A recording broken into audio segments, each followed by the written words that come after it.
बेचारी बहू। सरिता की शादी एक अच्छे परिवार में हुई है। उसका पति रोहन उसे बहुत प्यार करता है। घर में उसकी सास शांति और ननद मीनाक्षी भी है, जो सरिता के किसी काम में दखल अंदाजी नहीं करती। लेकिन फिर भी सरिता को ऐसा लगता है कि दुनिया की सबसे ज्यादा बेचारी बहू वही है और सबसे ज्यादा अत्याचार उसी पर हो रहा है। माँ जी, ये लीजिए आपकी चाय। अरे बहू, तूने इतनी ज्यादा चीनी क्यों डाल दी चाय में? हाय हाय माँ जी, मैंने तो उतनी ही मीठी बनाई है जितनी मीठी आपको पसंद है। माँ जी, आपको तो मेरे हाथ की चाय अच्छी ही नहीं लगती। जब देखो कुछ न कुछ कमी निकाल ही देती हो। अरे बहू, तू एक बात के पीछे ही पड़ जाती है। मैंने ऐसा कब कहा कि तू रोज चाय खराब बनाती है? सरिता अपने कमरे में चली जाती है और फोन उठाकर अपनी माँ से बात करती है। हेलो माँ, कैसी हो आप? क्या कर रही हो? मैं तो ठीक हूँ, पर तू बता, तेरा मूड कैसा है? तेरी आवाज से लग रहा है कि कुछ तो हुआ है तेरे ससुराल में।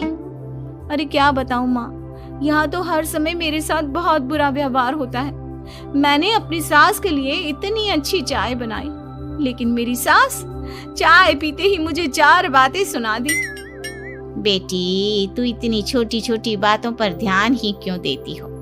तुम्हारी सास ने कुछ बोल भी दिया तो क्या हो गया, वो बड़ी है ना तुझसे। माँ ने इतना समझाया, लेकिन इस बात का सरिता पर कोई असर नहीं हुआ। अपनी बेचारी बहू की छवि वो बदलना ही नहीं चाहती। अगली सुबह सब नाश्ते की टेबल पर बैठकर नाश्ता कर रहे थे, तभी सरिता ने अपने पति से कहा, सुनिए जी, मुझे ना आज बाजार से कुछ सामान लेकर आना है। आज आप ऑफिस से आने के बाद मुझे लेकर चलना ना। भाभी, मुझे भी कुछ किताबें खरीदनी है। आप दोनों जा ही रहे हो तो मेरी किताबें भी ले आना। लो, अभी तो बात ही की है बाजार जाने की, तो एक फरमाइश आ गई। माँ जी, आप भी बता दो कुछ, और हाँ, मोहल्ले वालों से भी बोल दो अगर वो कुछ मंगवाना चाहते हो तो। बेचारी मीनाक्षी अपना सा मुंह लेकर रह गई। ये सब देखकर रोहन से चुप नहीं रह गया और वो गुस्से में बोला, सरिता, क्या हो गया है तुम्हें? मीनाक्षी ने तो सिर्फ किताबों के लिए बोला है। तुम्हें मीनाक्षी से इस तरह से बात नहीं करनी चाहिए। माफी मांगो उससे अभी। क्या? मैं माफी मांगू? दिन भर आपके घर के काम करूं मैं, आपकी और आपके घर वालों की बातें सुनूं मैं, और अब माफी भी मैं मांगू? ऐसा कभी नहीं हो सकता। ये बोलकर सरिता वहां से चली जाती है। एक दिन उनकी पड़ोसन घर आती है। अरे सरिता, क्या कर रही है?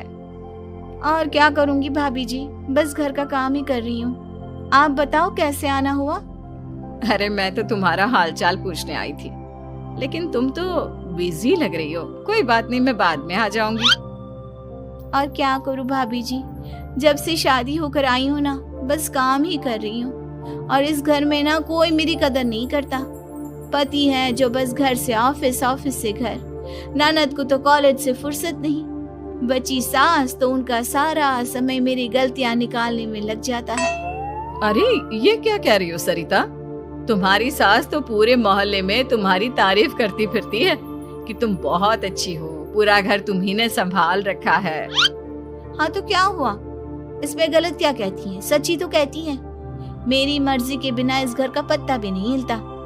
शाम को जब रोहन घर आया तो उसने सबसे कहा, कल हम सबको मौसी जी के घर जाना है, उनकी बेटी की शादी है। सब अपनी अपनी पैकिंग कर लो, सुबह होते ही निकल जाएंगे। और सरिता, तुम कान खोलकर सुन लो, वहां जाकर किसी की बुराई भलाई शुरू मत कर देना, नहीं तो मुझसे बुरा कोई नहीं होगा। हाय हाय जी, आप तो ऐसे कह रहे हो जैसे मैं सुबह शाम सबकी बुराई करती फिरती हूँ। आज तक कोई कह नहीं सकता कि मैंने किसी की पीठ पीछे किसी के बारे में कोई बुरी बात बोली हो तो। अरे बस बहू, बात को और ज्यादा आगे मत बढ़ा। हमें सब पता है तू हमारे साथ क्या व्यवहार करती है। ये बात घर तक रखना, शादी में किसी को कुछ मत बोलना, नहीं तो सब कहेंगे कि शांति की बहू कितना बोलती है। हाँ हाँ, सब कुछ तो मैं ही बोलती हूँ ना। आप लोग तो हर समय फूलों की बारिश करते रहते हो मेरे ऊपर। सारी गलती मेरी है जो मैं इस घर में आई, सबका कितना ध्यान रखती हूँ, लेकिन फिर भी मेरी तो आप लोगों की नजर में कोई कदर ही नहीं है। अगली सुबह सब लोग मौसी जी के घर पर चले जाते हैं। वहां पर शादी का माहौल होता है, सब जगह चहल पहल होती है, बहुत सारे मेहमान आए हैं। सरिता को वहां बहुत अच्छा लग रहा है। वो अपने मन में सोचती है, यहाँ कितना अच्छा लग रहा है, कितनी रौनक है। मैं यहाँ किसी से ज्यादा बात नहीं करूंगी। अगर मेरे मुंह से कुछ ऐसा वैसा निकल गया तो रोहन जी तो मुझसे गुस्सा हो जाएंगी। सरिता ये सब सोच ही रही थी कि वहां रोहन की कजिन साक्षी आ गई और सरिता से बोली, आप सरिता भाभी हो ना? जितना आपके बारे में सुना था आप तो उससे भी ज्यादा सुंदर हो। हाँ वो तो है, मेरी सुंदरता की तारीफ सब करते हैं। मेरे मायके में तो सब यही बोलते हैं कि रोहन जी की किस्मत बहुत अच्छी है जिन्हें मैं मिली। लेकिन आप कौन है? मैंने आपको पहचाना नहीं। मैं रोहन भैया की कजिन हूँ। आपकी शादी पर नहीं आ पाई थी ना, इसलिए आप मुझसे मिली नहीं कभी। शांति मौसी और मीनाक्षी आपकी बहुत तारीफ करते हैं। क्या कहा तुमने? मेरी तारीफ? कभी नहीं। मेरे ससुराल वाले कभी मेरी तारीफ कर ही नहीं सकते। मैं इतनी अच्छी हूँ, मेहनती हूँ, लेकिन उन्हें तो मेरी कदर ही नहीं।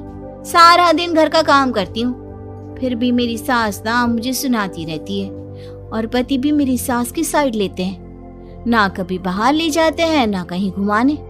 अगर घुमाने के लिए कभी बोल भी देना तो उनकी बहन बीच में आ जाती है। मैं कैसे रह रही हूँ उस घर में, ये मैं ही जानती हूँ। सरिता की ये बातें सुनकर साक्षी को बड़ी हैरानी हुई। अब वो हर किसी के सामने अपनी बड़ाई और ससुराल वालों की बुराई करने लगी। रोहन और शांति को सरिता पर बहुत गुस्सा आया, लेकिन वो चुप रहे। अगले दिन जब वो अपने घर पर आए, सरिता, तुमने क्यों सबके सामने मेरी इज्जत का तमाशा बनाया? तुमसे बोला था ना कि चुप रहना।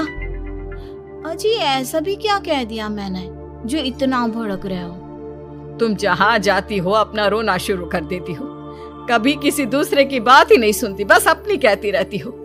तुमने सबके सामने हमारा तमाशा बनाकर रख दिया है। हे भगवान, मुझे अपने पास बुला ले।